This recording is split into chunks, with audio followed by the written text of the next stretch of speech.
Andrija, može jedan Zagreb? Ma da kako?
Ej, kad to Diničko nije izgubio glavu, svaka čast.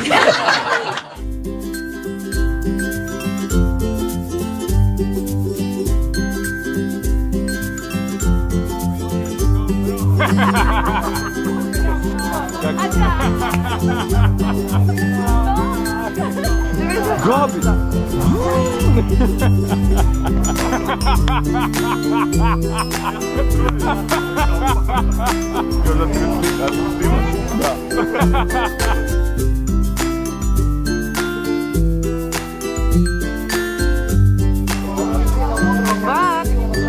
Ma jega,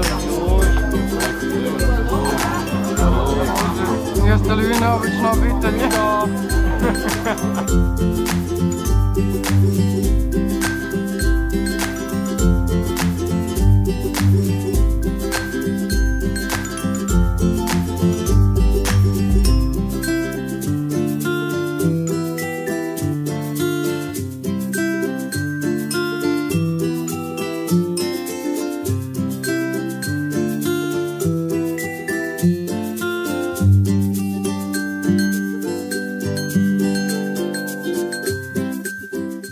Najljepša riječ je hvala. Neka ova Euharistija bude hvala i zahvala Gospodinu što smo ga otkrili nasmiješenoga, što smo ga otkrili bliskoga, što smo ga otkrili kao prijatelja, što je pokazao da je davno tako prema nama stoji, misli, čeka.